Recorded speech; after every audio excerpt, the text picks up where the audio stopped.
Welcome, everybody, to a Thursday edition of FL Teams coming back at you live. We talked a little baseball last night. Tonight, we're going to go through the NFL, recap some combine, see how that's affected draft needs, just hang and talk some football. So, of course, FL Teams, you guys are getting to know us well. It's your one-stop shop for all things Florida sports. Make sure you go over and check it out. Got some great college baseball coverage that's going on. And then coming into the spring and getting into football season. So flteams.com. Plus, this is where you get all this great content that you keep seeing streaming at you live. Joining us tonight, we're going to have EJ Farbman, who you guys know well, and Andrew coming back from the Jag Roar podcast. Always great to have you in, buddy. What's up? Yeah, both you guys with the football knowledge. It's going to be a good night. So before we get rolling, of course, with everything we do here, we like to recognize our sponsor. Sponsor Symbol. You guys are familiar with it by this point. Symbol, it's the stock market for sports teams. Basically allows you to trade teams like their stocks. You're in cash payouts when your team wins.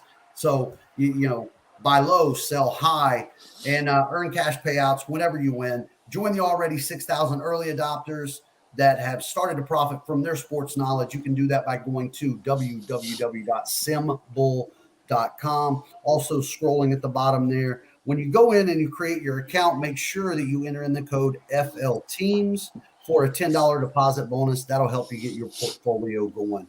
So with that being said, welcome aboard, everybody. What's up? Let's go. Let's do this. We get to take a new angle on NFL, like the free agency and all that other stuff tonight. So it's kind of fun. It's been a crazy off season, but now we go back to what we normally have, which are the college kids coming up, the next generation. I got to say, from a free agency is always a little bit of a whirlwind, right?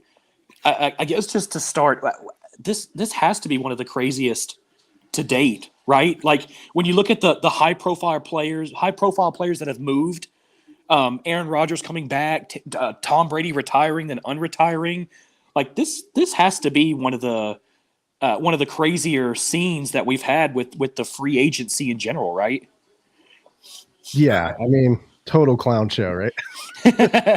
Tom Brady unretiring, and I mean some huge pickups by the Dolphins. Jeremiah, you guys got Tyreek Hill, but you did exchange a lot of draft picks, so it'll be a slim draft for you guys, hopefully, but you pick up some offensive linemen or whatever you have needs at. But yeah, it's been crazy. This has been a wild off season.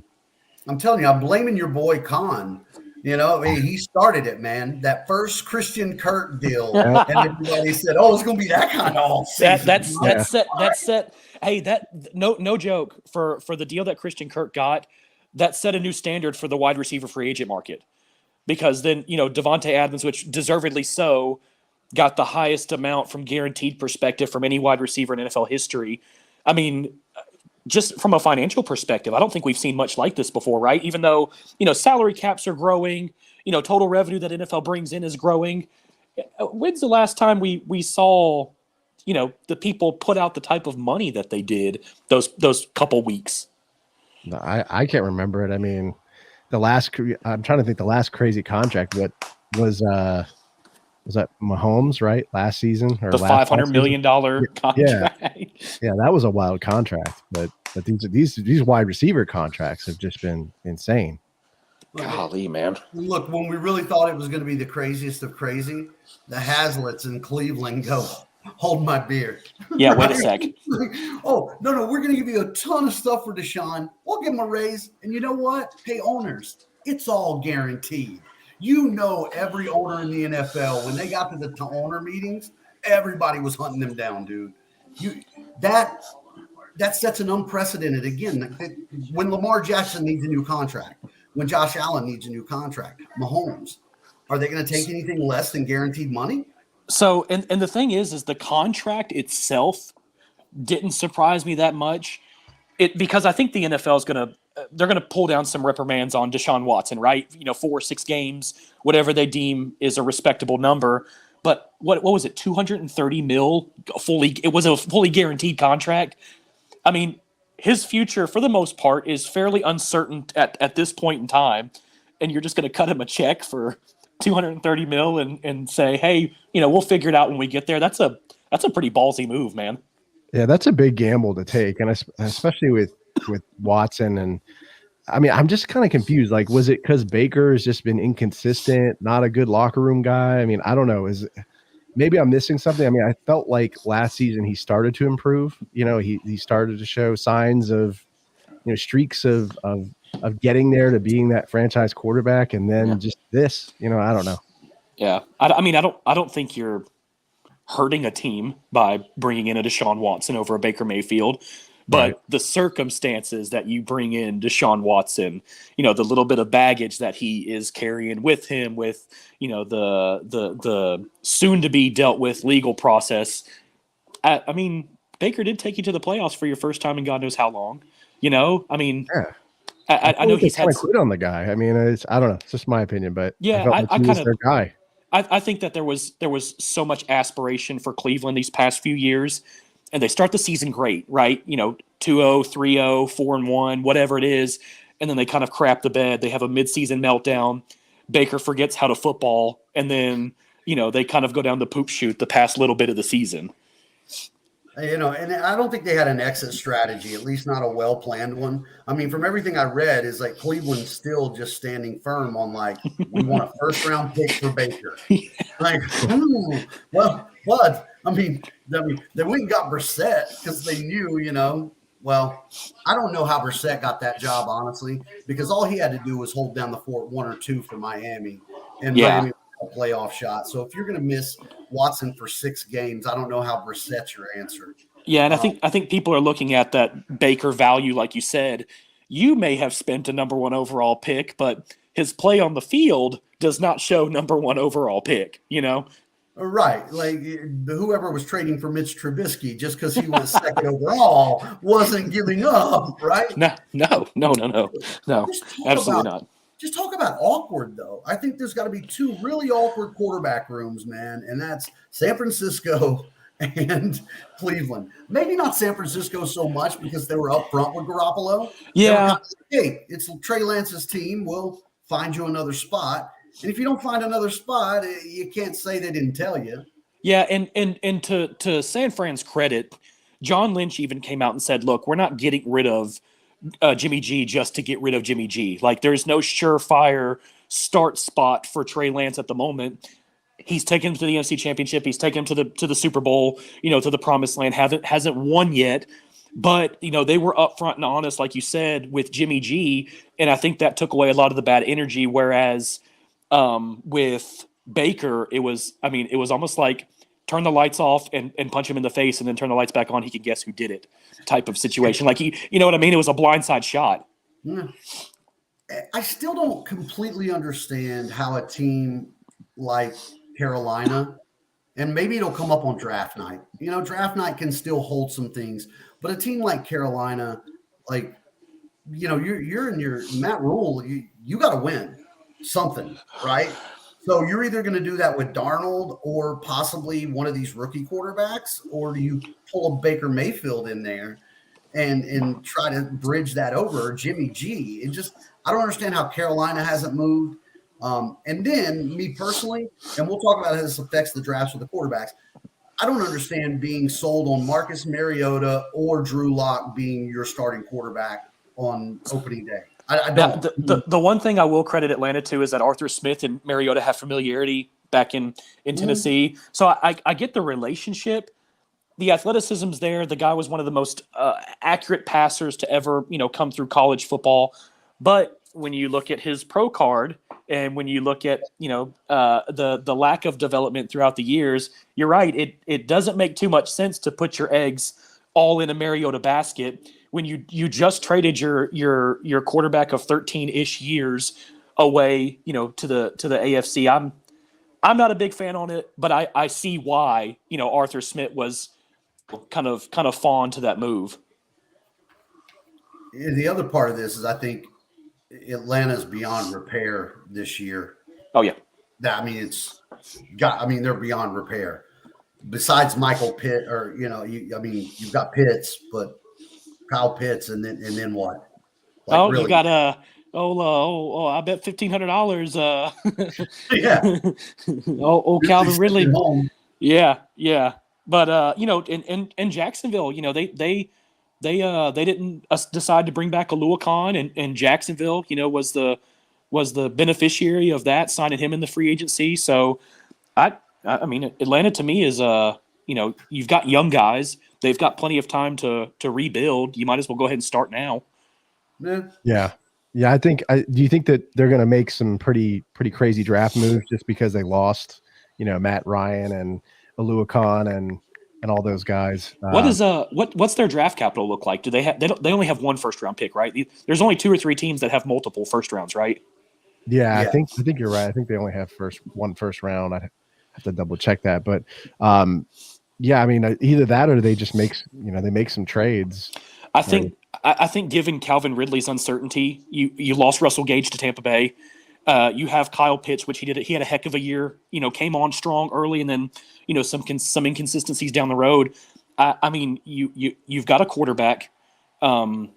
You had Mike Davis as a running back. That spot is, you can always get a running back late though. I almost think they got to go playmaker outside to start the draft. I mean, this draft is riddled with speed and wide receivers. So, taking one early, Garrett Wilson, Chris Olave, Jamar Dotson, the kid from Penn State, I don't think you can go wrong with too many of those guys. Well, here it's an interesting thing because we're talking about how deep that it is through wide receiver. To circle back on how we talked about all of our quarterback moves, so one position that this draft does not seem like it has an abundance of talent is quarterback. Yeah. From all of everybody who evaluates anything, from the oldest of Mel Kiper to the youngest of they're saying this is a mediocre quarterback class, but is there a chance that out of desperation, one of these quarterbacks, if not two, end up getting drafted in the top 10? And if so, do you see that as a stretch? I think you could see Carolina at 6. I think you could maybe even see Seattle at 9 going in and grabbing one. I wouldn't be sold on Drew Lock. I mean, that's just me. I haven't seen enough. He had weapons in Denver. They have a 2-headed monster at running back. He had a great tight end, which carried over to Seattle with him. But if you want an insurance policy, Seattle's got one of the best reasons to take it. I wouldn't trust Drew Lock. I don't trust. Is Geno Smith still there? Did they end up re-signing him? I don't know. We have a Twitter Spaces request, guys. You want to give? Yeah, let's hit it. It's Dalo from last night. He was on the Spaces here. I'm gonna let him patch him in here.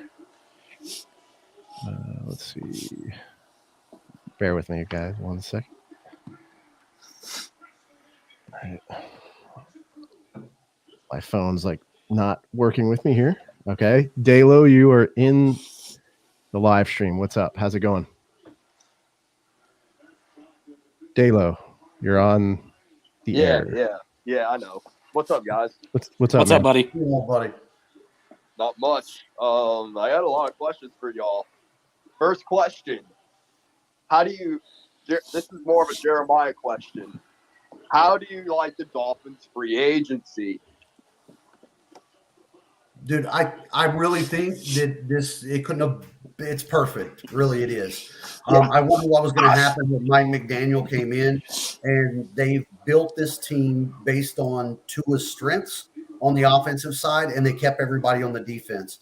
Outside of the big splash with Tyreek Hill and then Teron Armstead, the other moves underneath are what I think are still going to pan out and make a difference for us. The Cedric Wilsons, the Chase Edmonds, Mostert. And then the lineman coming over from Dallas earlier. So I think, look, I'll sit back happily with no first round pick and nothing in the second, this year and watch the draft, because I think really they constructed this thing perfect.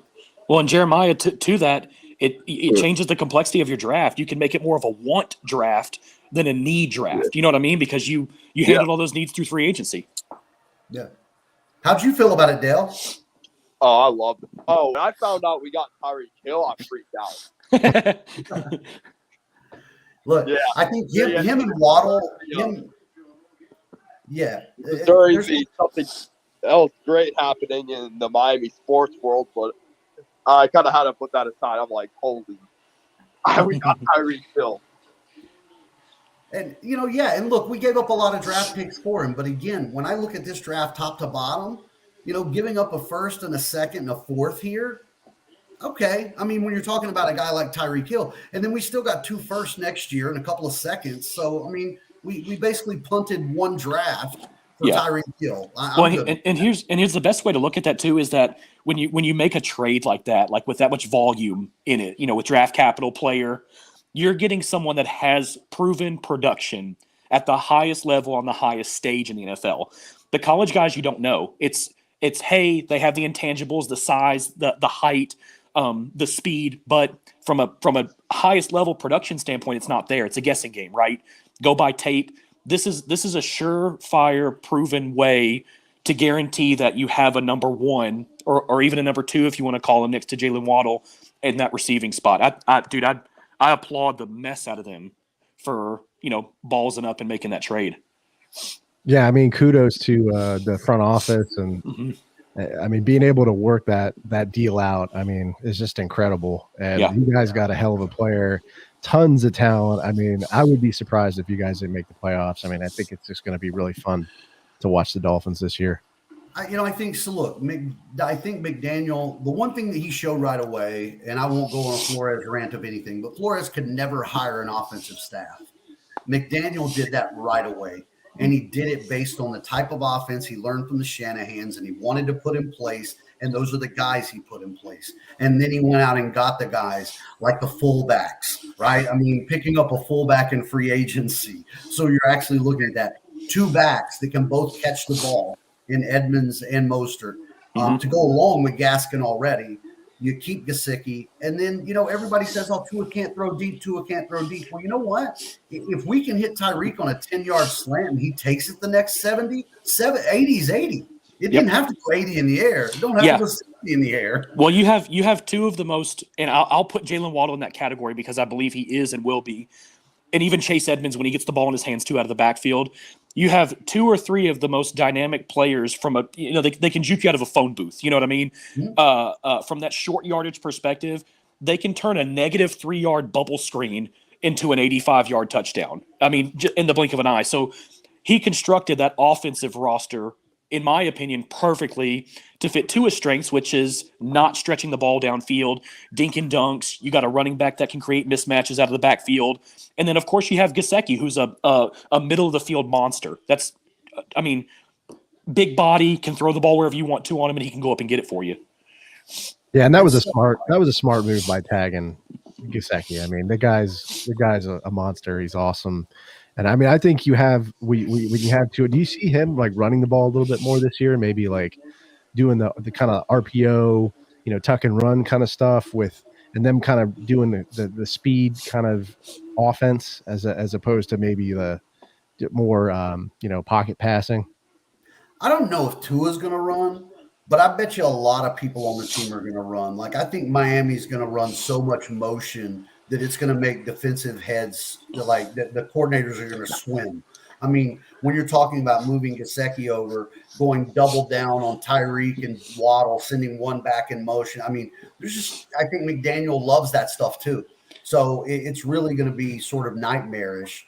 And the bigger part really is whether anybody wants to say Tua can throw deep or not, you are still not going to take the chance of getting beat over the top by Tyreek Hill, which means you got to pull off.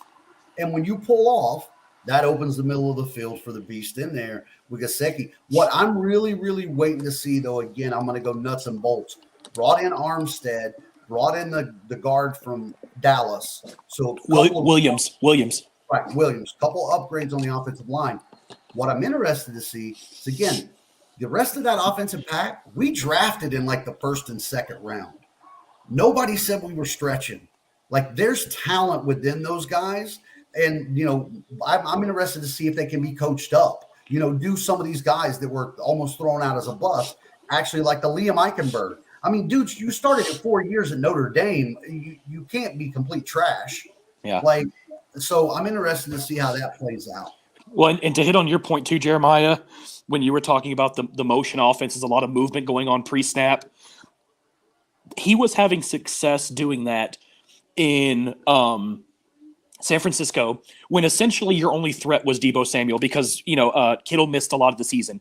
Can you imagine having to account for Waddle, Edmonds, Gesicki, and Tyreek Hill when they're all moving in motion? Communication's going to be off the wall for any defense that is trying to check assignments for, those guys going this way. I think it's going to pan out perfectly. It's going to be exotic and it's going to be exciting, I think. It should be fun. So, we were touching on the draft here. Andrew, I got to ask you, man. I see consensus going on, but your Jaguars are sitting at number 1. What are you doing? Are we protecting Lawrence? Are we looking playmaker? What's the thoughts, man? Are you going pass rush? I want to be the dull, boring guy, man. I want to go left tackle. I want to go Evan Neal. And we haven't had Cam Robinson sign the franchise tender yet. We tagged him, so he still hasn't signed it yet. So I always kind of thought of him as being an insurance policy. He would be on a $16 million deal, which I don't think is crazy money.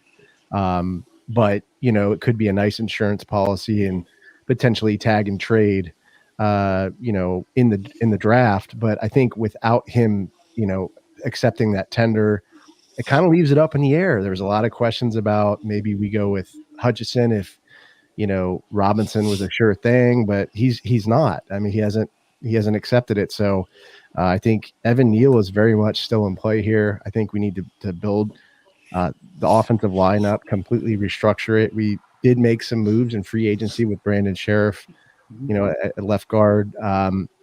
But the right guard spot's kind of up in the air right now with AJ Cann, being a free agent and leaving the Jaguars. So, we have Ben Barch there, but I think we still need some more talent there. We need some more depth. So I see the Jaguars, drafting at right guard. I think center with Brandon Lindner, retiring. That's going to be a spot that we're going to have to draft at. I think I don't know. To me, I think my picks are very unsexy, for lack of a better word. Or not sexy, but I think it's going to be for the Jags. It's going to be offensive line, linebacker. Those are where maybe corner and safety. That's that's where I see them going in this draft, or at least in my. So assuming the offensive line is the Evan Neal is more of a want, or is more of a need, not a want, right? If you could take the need out of it and give us a want, who's someone you want to see them target in the draft? Okay. I would say the two guys defensively that I want to go after is Trayvon Walker and Nakobe Dean. Yes. The linebacker. I know it's both Georgia guys, but Nakobe Dean just flies to the ball. I mean, makes plays. He's a linebacker who can pass rush too. I think it would be a good backfill for Miles Jack too. I mean, it could, fill that weak side linebacker spot. And then of course, Trayvon Walker, a great pass rusher, a lot of talent there. And I think that would be the other guy, edge guy I'd want. I love the Nakobe Dean one because if you remember, the Titans drafted Rashad Evans out of Alabama, and from a build standpoint, from a how they play standpoint, they're super similar. They're both run stoppers. They hover to the ball. They're good blitzing linebackers. I like Dean better though, because I feel like he's less robot-y and he's a little bit more fluid. So he can, if you were to have to drop him in like a hook zone or something in the middle of the field, he's not going to be, like Rashad Evans was he was a duck. Like you couldn't do anything with him. And I like the Nakobe Dean one because I think he has more fluidity within his body and with his game, to where he would fit that. I mean, and like you said, dude, the dude's got a nose of a bloodhound when it comes to hunting down the football. Like that's just what he is. And they trained him well at Georgia. Whatever they're feeding the kids over there, they need to share the wealth down in Miami. We'd love some of that. But I really do like. I think the Trayvon Walker pick would be a really, really good first round overall pick for you guys. He's a demon off the edge, man. Yeah, I mean, I think there'd have to be some crazy like one of the craziest drafts ever for the Jags. Like, I mean, they'd have to, I think, to snag those two guys, Oh yeah. I mean, it'd have to be like you're trading away, your first round pick in 2023 and some other, maybe like a Chenault or a Robinson, or in a couple 6th-round picks or something. It would be wild. But to get everybody, to get everybody that I would want, it would have to be a crazy aggressive draft for the Jaguars. So. See, I didn't know that Cam hadn't signed the tender, right? So that's a little scary, because outside of that, my thoughts were you guys are pretty good on offense. I mean, better than people are going to think. I still think Travis Etienne is going to have a chance to be an impact player. I mean, this guy was phenomenal at Clemson. He was a home run hitter. He was a game changer. And if you have a 1-2 punch with him and James Robinson, you got your next year coming through with Trevor Lawrence. You've got some young receivers. I mean, the offensive side looks good. Defensively, man, I'm with you. I've come from that not so sexy world where we drafted, Jake Long instead of Matt Ryan, right? and wasn't that mad about it, because Jake Long was a stalwart at tackle for a while. We got our run, but Hutchins just seems next level, man. He really does seem like an edge guy that can step in right away in the NFL and create havoc. Can be the JJ Watt, the TJ Watt, the one of the Watts, right? I just think Hutchinson is a next level guy that I think from a number 1 pick, it's pretty safe. I think with him, the thing that worries me about that pick is like his technique. Like, he just didn't against Georgia. He just didn't seem very elusive. Like his rip move, his spin move, like he was just getting like blocked out of the plays. And for me, like, I mean, what I see his strength is really power. Like, he's a great bull rusher.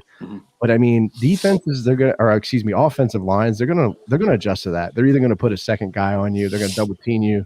They're going to, throw a running back on you or something, to work you out of the play. And I don't know, for me, and I could be completely wrong. I'll bite my words. He may be the next JJ Watt, Jeremiah. Yeah, I'll tell you. Trayvon Walker, though, that's one name that, like, I think at first was under the radar, but I think through the combine and stuff, he's moving up the radar, and like more and more teams are talking about him. But there's really a split from what I heard or read, right?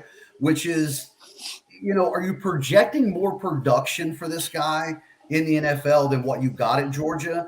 Was there, the production not where you would expect it to be at Georgia because he was surrounded by so many other great players? Or is that a ceiling, right? I mean, that's a double-edged sword in a big way with Walker. I think a lot of the idea for drafting an Aiden Hutchinson or a Trayvon Walker is to take a lot of that heat off Josh Allen too. You got to think that the protections won't shift towards Allen as much, or they'll be more hesitant to, if you have someone like a Hutchinson or a Trayvon Walker flying off the edge, wreaking havoc. You're going to have to chip a running back. You're going to have to chip a tight end. You're going to have to bring a guard over, or whatever the case is. And I think that's probably, obviously, you're going to want the long-term production out of the guy. You want him to be his own athlete. But, I mean, Josh Allen can wreck backfields without anyone on the other side. Imagine what he's going to be like if there's someone that they have to keep an eye on and account for on the other side of Josh Allen. Yeah, I mean, that's a great point, right? Like, you have Hutchinson, who's a power player. He's going to force those double teams, maybe pull some of those double teams off of Allen, who has been traditionally that's what's happened, right? The past 2 seasons, he's been getting double teamed, and he's just not had much of an impact. A couple of good games there last season against Buffalo. That was really one of the ones that really stood out to me. But yeah, that's a great point. I mean, he may free up Allen to wreak havoc. So I think that's got to be the big. Obviously, you want to protect Trevor Lawrence because that's the future of the franchise for the time being. And if you can get Cam Robinson signed and on the field, tenured and on the field, then that's the main goal. I think that being done potentially before the draft may change the trajectory of what they draft at that number 1 overall pick. If they can get Cam locked in, maybe they go pass rush. If they're not sure on Cam, maybe they go Evan Neal, or the kid from NC State is another one too. Two big body outside edge setters. So I mean, there's plenty to choose from. There's no short of talent in the first handful of picks in this draft.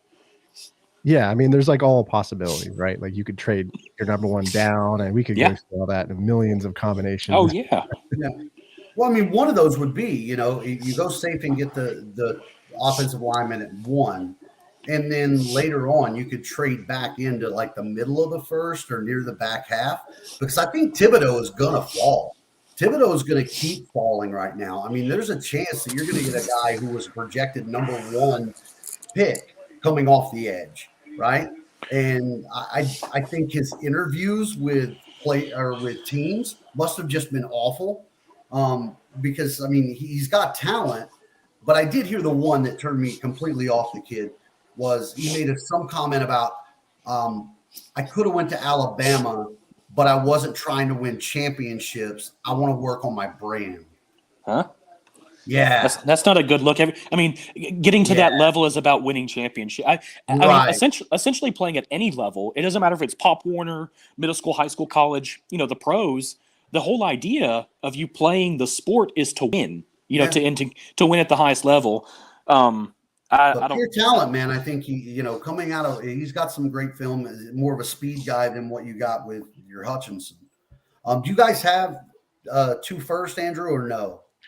No, we just have first, and then we have the 33rd in the second round. Okay. See, I like that 33rd in the second, and I tell you why, because there's always going to be a team that reaches for a couple players, right? You've got 2 teams with 2 picks. Philadelphia, they took Jalen Rieger and passed on Justin Jefferson. So there's going to be players that fall, and that 33rd pick, that's really easy to bounce into the late first round. You could trade that 33rd pick for a 27th or a 28th and, a third the following year or whatever, and end up back with a running back that you wanted. Tennessee did a great job of it. When they drafted Derrick Henry, they drafted him, a handful of picks into the second round. So there's always going to be, I would say, at least 3 teams that are going to overdraft on somebody. So obviously that leaves the ability for someone to be there later that you thought would go 3 picks ahead. Yeah, I think, again, having that number 1 pick, and I think, Andrew, you and I have been there way more or close to it than EJ has, but it can be a blessing and a curse, right? It kind of, I mean, like, it's great to have that pick, but there's a lot, going on there because you focus on it. There's a lot of foundational players in this draft, though. Like when you look at pass rushers are coveted, offensive line is coveted. There's a lot of teams that need foundational players this year, and so I think that if Jacksonville was wanting to say, "Hey guys, what do you give me for it?"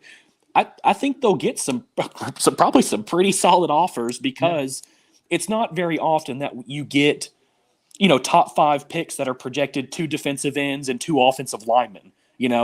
So for that to be the way it is, those are strong. It's a pass happy league.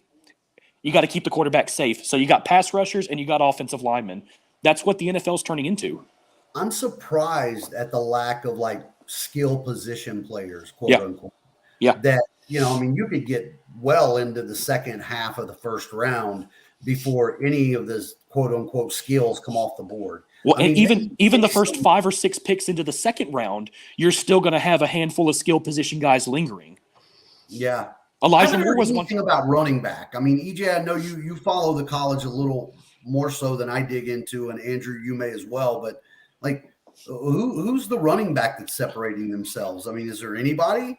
To be honest with you, there's really not. I have been kind of scratching my head over it for a while, and if you look at it, you have the kid from NC State. His name's left me. You got Kyron Williams from Notre Dame out there this year. I would say there's less than a handful. And again, those guys late second, early third round. It's going to be really easy to grab those guys out there. Yeah. Running back and QB, I feel like are the 2 big weak spots in the draft. I don't know, position wise. I don't know how you guys feel about that, but Yeah, really the only guys that, like I said, the only guys that I would be looking at is Brees Hall from Iowa State. He's had a little bit of health issue towards the back end, which when you're at the last little bit of your senior year, is it really a health issue or are you just trying to save yourself for the combine? You got Kenneth Walker, the kid from Michigan State, which, I mean, he tore Miami up when he played us. I think it was like week 3 or 4 last season. They say he's undersized. He's about 5'10", 215 pounds. And one of the guys that I really like, and I've seen quite a few workout videos of him, is James Cook out of Georgia, Dalvin Cook's little brother. Okay. And they're built super similar. 5'11", like just about 200-ish pounds. But I've watched a bunch of videos of them training together, and I'm not kidding. Unless you knew who they were, Dalvin has a little bit more girth to him in the shoulders, but they run so fluid and so similar to each other. I really like James Cook this year as my sleeper running back in the draft. Yeah, it's so funny again. I think just the evolution of the league. There's still very few 3-down backs. I mean, you might be riding the only one, EJ. I mean, really, you Derrick Henry. I mean, outside of that, Jonathan Taylor. Yeah, Jonathan Taylor. But to be honest, like really become interchangeable. I was going to say, to be honest, like you said, I think Najee Harris will eventually be able to be one. If you were to go by division, there aren't, I mean, hardly any left out there. James Conner could be if he could stay healthy. I think he kind of showed what he can do this year in Arizona, which is why they let, fortunate for Miami, they let Chase Edmonds walk. But there's really not, maybe 2, 3, 4 of them that are, first through third down backs. And if you don't get yourself into a passing situation and have to, bring in that lightning to their thunder, there's really not a lot that are just lingering around anymore, like you said. So we touched on one of the Florida teams with Jacksonville. We'll go straight to you, EJ. From there, where's Tennessee? Like, look, as Miami, again, I'm a bystander in this draft. We're not trading back up for it, right? Like we're good sitting at home. So where's Tennessee? How are you positioned draft capital wise? So I think we're set on the defensive line. Joe Burrow got a healthy taste of that last year, even though we weren't able to convert from a Ryan Tannehill perspective. Even though we were able to get Robert Woods, I think this draft to us is more of a want instead of a need type draft. I think we could probably grab an offensive lineman at some point. I like the center from, even though we re-signed Ben Jones, I like the center from Iowa because he can be transitioned to guard. Tyler, is that Tyler Lindenbaum, I think his name is? Yeah, just a grunt in the middle, man. Yeah. He can be transitioned to guard. But I'm a big fan of the skill position guys, man. I would love a Treylon Burks from Arkansas. Jahan Dotson, I think, is a very underrated receiver. Jameis Williamson from Bama, went down with the ACL injury. But my favorite player and one that I think people should be watching for is Sky Moore. Little receiver out of Western Michigan. Do you remember Rondale Moore? Yeah. He's got a Rondale Moore feel to him. He's disgusting with the ball in his hands. He's got really crisp routes. He would be extremely complimentary to a team like Tennessee, who has a big body AJ Brown, a blocker in Robert Woods, a good route runner in Robert Woods. And now you have this little guy in Sky Moore where you can mix in the screens, you can mix in the jet sweeps, you can bring him on a drag across the field. I'm a big Sky Moore fan, and between him and Treylon Burks is who I would like to see Tennessee go after. I'd like to see him target a defensive back too.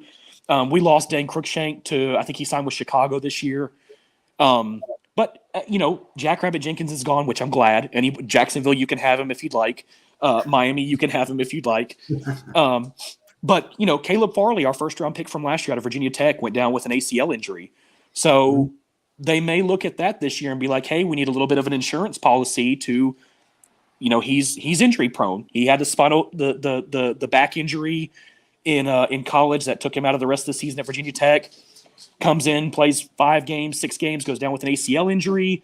So it's a little up in the air with his health. I wouldn't be opposed to them going after a corner. Other than Sauce Gardner out of Cincinnati, there's really not any solid corners in this draft this year. I'm glad you brought that up. Let's talk DBs. You got Sauce Gardner, Yep. and excuse me for letting this slip, but the kid from LSU. Derek Stingley Jr. Yeah, Derek Stingley Jr. I think those two are probably the tops when you're talking about that. Look, as a Notre Dame guy, I'm going to go as a homer, and I'm going to tell you, Kyle Hamilton, man, that kid's an animal. He's going to be special. He's going to be special. Kyle Hamilton will be special. Yep. I've seen some people even slot him in the draft as early as the second spot going to Detroit. Now I'll tell you, I'm a big Roger McCreary fan. He's a corner out of Auburn. He gave Mechie, he gave Bama a lot of trouble in the first half of that game this past year. And I'm a big Trent McDuffie fan too, kid out of Washington, super physical, 5'11" corner, loves to hit you. Him and McCreary are two that I wouldn't mind seeing Tennessee. I don't want to say reach for him because I don't want to reach at the 26 pick ish. But those are two guys that I would like to see, somehow make their way onto our roster, come training camp. Hey guys, we have another request. I think it's Dale again. You mind if he chimes in? Let's do it, Dale. All right, what's up, Dale? He's connecting. Technology. Yeah, you gotta love it, right? Yeah. I don't know if he has a bad connection or whatever. Come on, Dale. Oh, he dropped. All right. Well, so much for that. Anyways, back on to what were we talking about? Defensive backs? Yeah. Yeah. Anybody stick out to you, Andrew? I had us drafting a free safety and a corner. They're kind of, we have what, round 4. We have the 102nd, and then I think we have the 5th round, 155th. So I had Alante Taylor from Tennessee. Yeah. And then I had this other guy, what's his name? Cam Taylor Britt from Nebraska. Guy's just a big hitter. He's a thumper. Yeah. So I didn't have us picking up, because we already have Darius Williams. We picked up him in free agency, so I think he helps us. He's kind of like, if somebody is not playing well at slot, like Shaq Griffin or Tyson Campbell, you can kind of plug and play there, and you can just put him there, and hopefully, we'll be okay at the corner spot. Shaq Griffin is kind of, I don't know how I feel about him. He bobbled so many interceptions like last year. So I don't know, if he doesn't play well this season, I don't know if he'll be back for another one. But yeah, I don't see us I don't see us getting anybody, the premier corners, but hopefully maybe some good journeymen. Hey, I'll tell you one that's going to be out there too late, probably around that 102-ish pick, is Kobe Bryant. He was one of the ones that went viral at Cincinnati. When they lost the year before, he was the guy standing on the field after watching the trophy ceremony take place. His literal name is Kobe Bryant. Coby. Yep, Kobe Bryant. Wow. Okay. Now he didn't get credit because Sauce Gardner was who he was, but the dude's a lockdown quarter, man. He's a good man-to-man, 6 foot, 190-ish pounds, good length, good frame to him. That can be someone that could linger. And he's got the name. Like, how can you pass on? Yeah, Kobe Bryant. Yeah. There's greatness in the name. Yeah. All right. I'm gonna about Sauce Gardner. Anytime, if Sauce is like your nickname, you better be green there. You right? better be good. You better. All right, Dale, you're getting one more chance here. Hopefully we can connect. Come on, Dale. I don't know what's up with this. Better Twitter. work this time. All right. There he is. There he is. What's up, Dale? Not much. Are y'all talking about corner? Yeah. Yes, sir. What are your thoughts? Gardner, Stingley, in my opinion, are the only two guys that really stick out to me. Kobe Bryant's not bad too, but I think it's just them two. I'm on track with y'all. Stingley, I think, didn't he miss the entire year at LSU this year? Or he played? He sat. He sat. Yeah. He was out. He was out. Whether it was injury or whether it was, taking a leave of absence. It's going to ruin his draft stock a little bit, but I think whoever picks him up is getting a really good corner. Yeah, I don't know about it ruining his draft stock only because the tape's already there. You know what I mean? In the SEC, you face the upper echelon of competition, and he's proven it year after year. He was one of the highest graded corners in the country his freshman year. So, with being, 6 foot ish, long, knuckles drag the ground type of kid, it's I guess it's all going to be depends on who needs him. So I'll throw myself on the mercy of the court here, but Stingley Jr., did his dad play in the NFL? Like, his dad wasn't the Stingley with the neck thing, right? Like, not that I'm aware of. Okay, that had the paralysis or something. The name Stingley sounds familiar to me, and then the junior on it makes me think. I don't know why it flashes me to somebody. No, it's going to be the DB world. Really, besides Kyle Hamilton, and I wouldn't even really put Stingley up there from like a total DB perspective. I think between Sauce Gardner and Hamilton out of Notre Dame, I think that's your 1-2, man. You got Sauce Gardner, who's 6'2", 6'3", got a Brandon Browner type build to him. Remember the old Legion of Boom days in Seattle? Yeah. Got a Brandon Browner type build to him, long reach, can jam you. And then Kyle Hamilton, dude.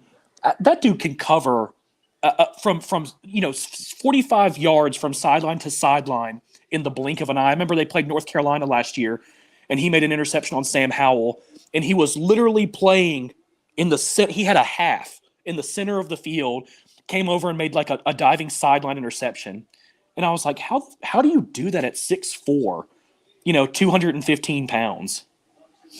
The guy always seems to be in the right place at the right time, which tells me he watches a lot of film, right? Yes. That Ed Reed style that he knows where he's going, what he's doing. So he looks like a student of the game, and he's crazy athletic. Has a nose for the ball. You can't teach feel and you can't teach instinct, right? You either have it or you don't.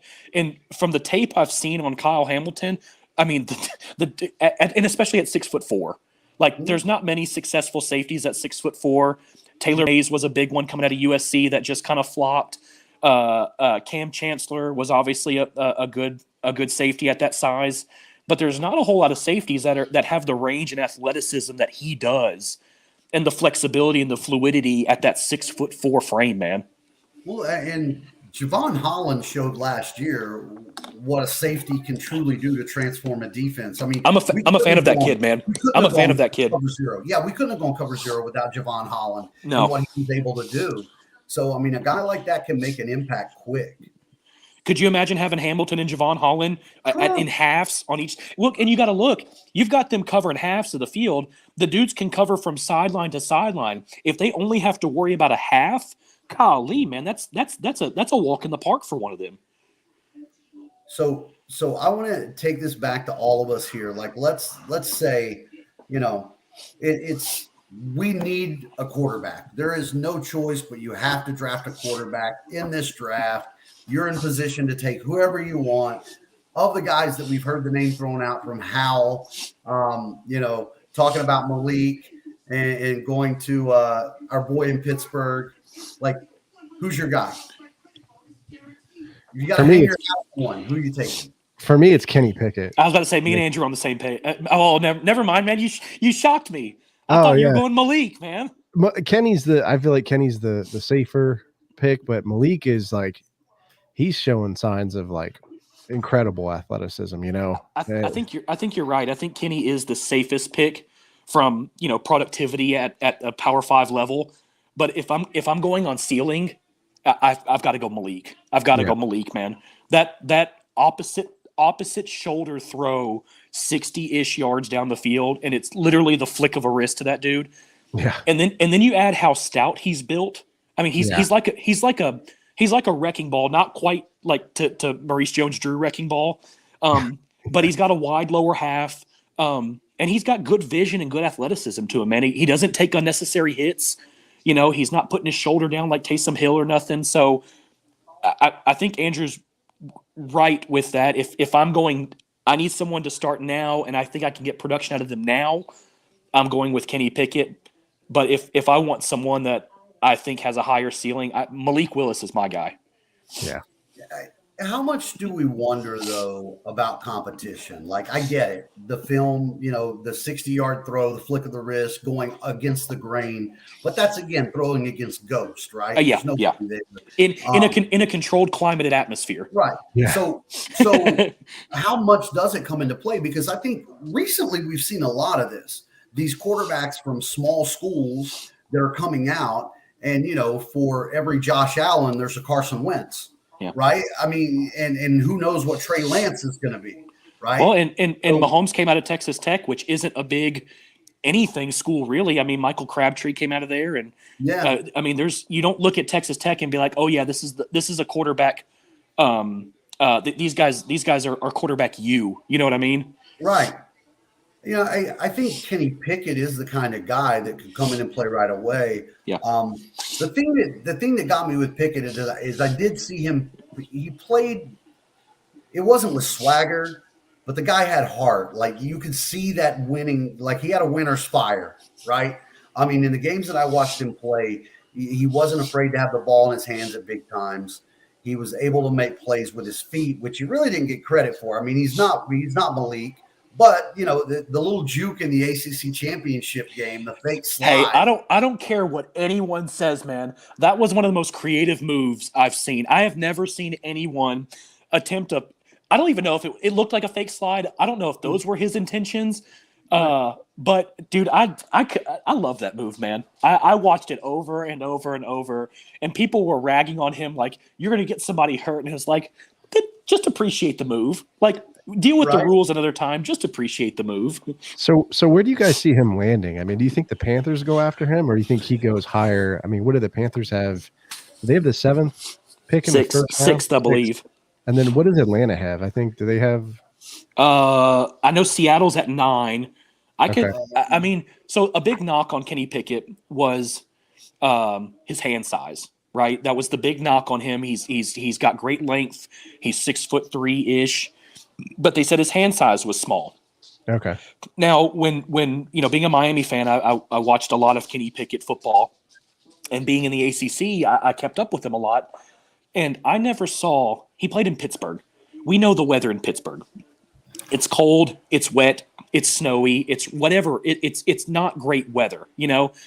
I do not ever remember him dropping back and the ball coming out of his hands like enough consistently to where it's like, man, this is kind of a problem. You know what I mean? So I don't think the hand size is a real. Baker came out and Baker had small hands. Teddy Bridgewater came out and he had small hands. I don't see if I'm Seattle at that spot, and I've seen the guy play in nasty weather before. He's got the intangibles, right? He's got the record to back it up. He played great at Pittsburgh. He's their all-time leading passer, over Marino. So, I wouldn't see a problem with it. I could see him going 9 to Seattle. Okay. Well, look, it wouldn't be unusual for Seattle either. I mean, people tend to lose in the shuffle that Russell Wilson was drafted when Seattle thought Matt Flynn was their quarterback. Oh, they paid him big money. They paid Flynn money, and he was the guy. He was going to be their quarterback. And so they just drafted Russell to stash him. Yeah. And then Russ takes the job. I mean, so this could be – they're not paying Drew Lock big money, but it's not unlike Seattle to say, hey, I don't know about Pickett there, only because if Willis is on the board, I think with Pete Carroll, the way that they run that offense, Malik fits more their style. And I guess that's me saying Malik is more Russ. This is the only reason I would advocate for Kenny Pickett over Malik is because we just said Kenny Pickett's more of a right now type of guy, right? Yeah. You look at the ceiling, and I think Malik Willis has a higher long-term ceiling. Seattle's not a situation where anyone is going to learn from Drew Lock, right? You're not going in and sitting him behind 2 or 3 years to say, hey, let's learn a little bit. Let Drew Lock show you the ways. If you bring in someone like Kenny Pickett, from the time he's selected forward, it's a QB battle, right? But it's the same thing with Carolina too. Are you drafting a QB at number 6 to sit behind Sam Darnold?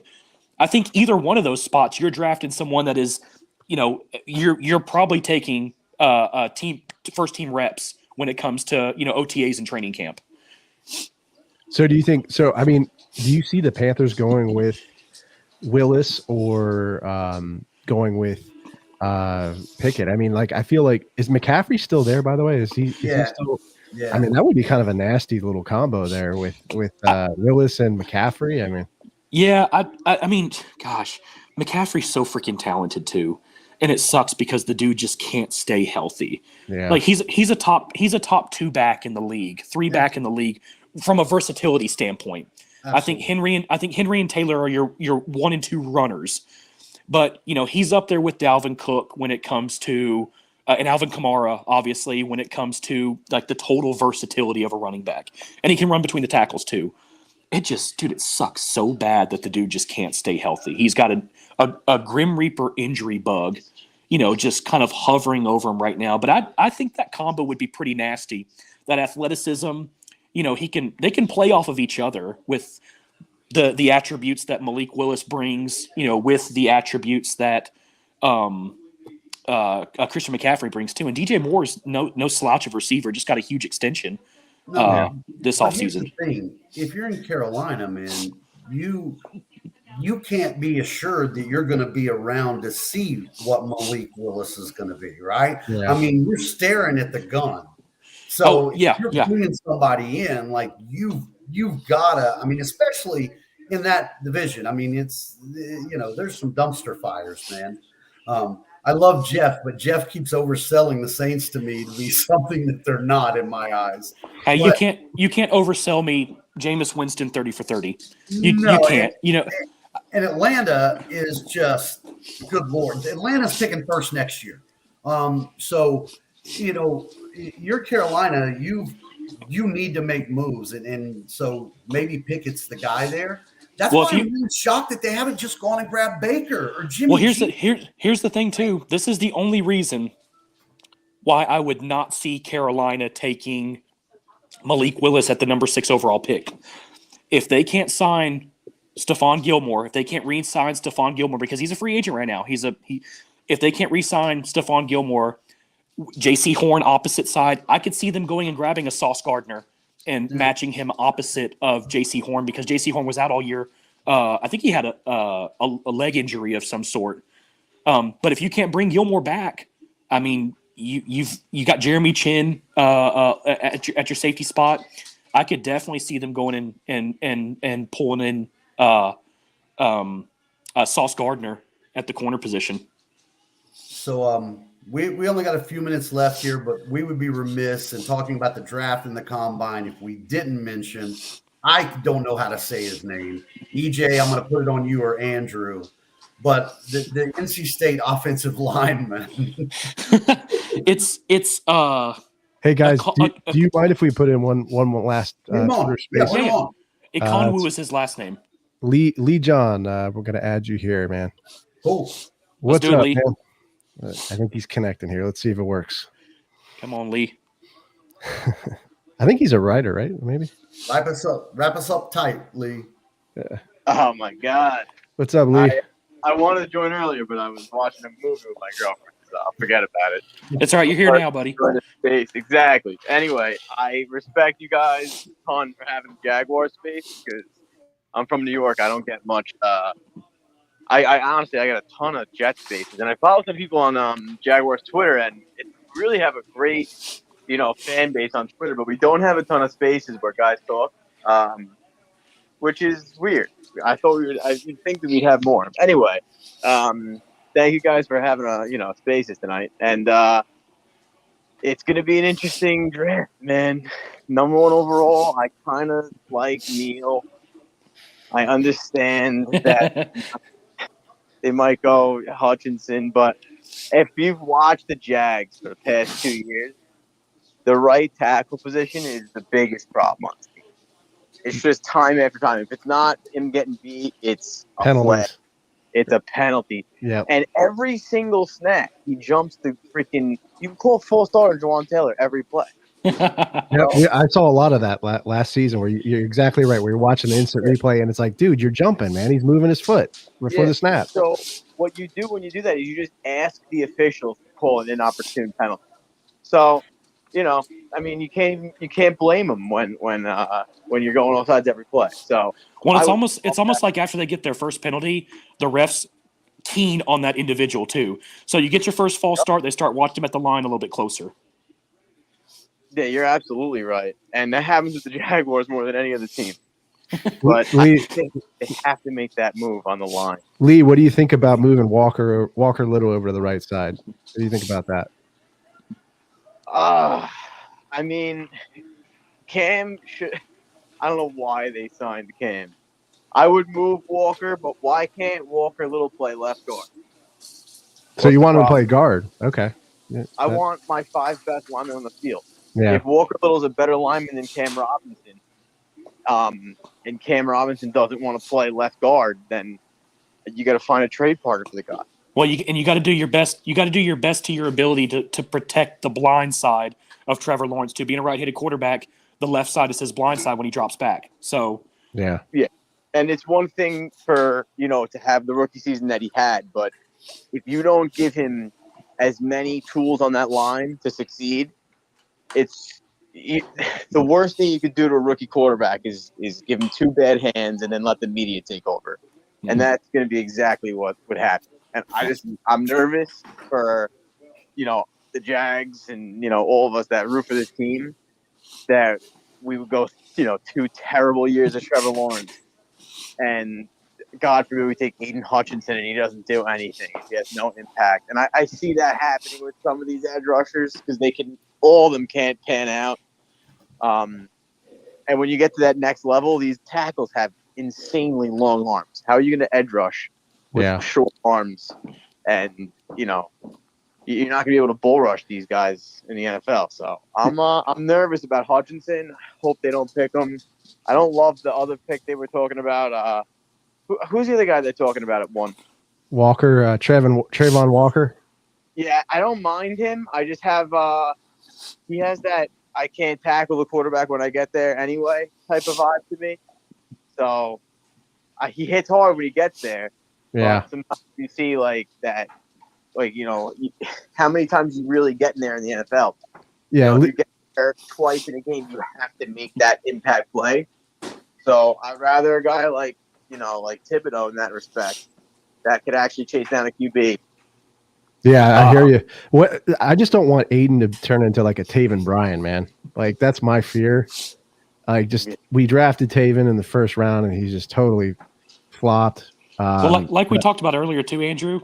I think the obviously you want the long-term value out of a pass rusher, but like we talked about earlier, if you can find someone opposite of Josh Allen to take away those double teams to keep them from sliding protection over there, that's another goal of grabbing a pass rusher. If you're able to get your offensive lineman, if you're able to shuffle them and get them to commit to where you need to commit them to, I think pass rush to a degree, it's like a 1A 1B type thing for you guys. Yeah.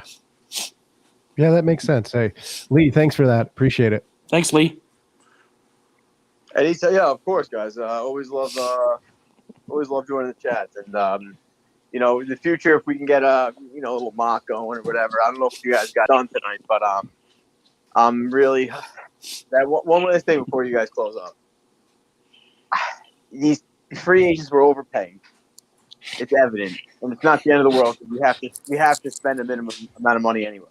But when you take a tackle and you show the rest of the people in the league that you have a legitimate offense, you can build a defense in a year. And we showed that we could do that. We did it like 4 years ago. We built a team in a year. So, 2 pieces to a defense with a really promising young offense can attract a premier D. Yeah. So, do I want to take an edge? Yes, but we'll see. Maybe with Neil, we can get more guys in the future. I think, like we said, the good thing about this draft is there's a lot of really good foundational players.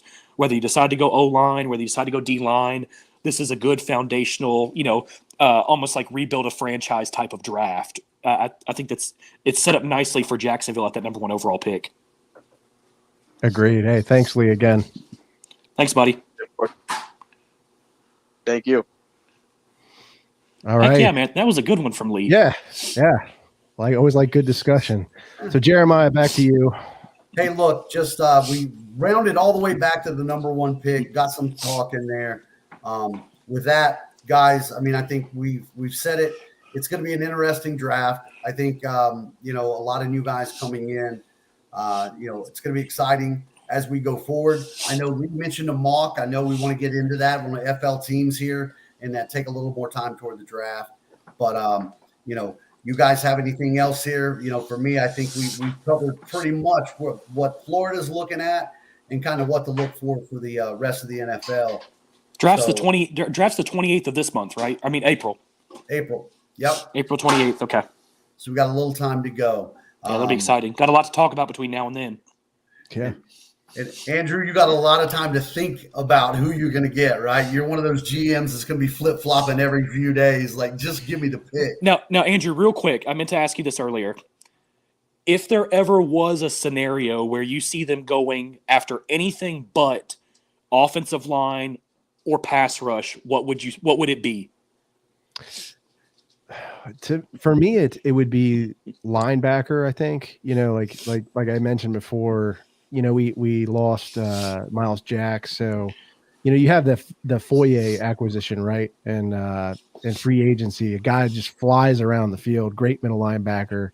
But really, I think where we have a hole is at weak side linebacker. So unless we move Shaq Quarterman over there, who we drafted out of Miami, yep, we're Duval kid, yeah, who was actually on my podcast. It was pretty fun interviewing him. But we're going to have to go with a weak side linebacker. I'd love to get Nakobe Dean. I don't see him going. If we were going to try to get him at 33, I don't see that happening. I think he's going to go earlier, probably 10 or 15, or in between those two.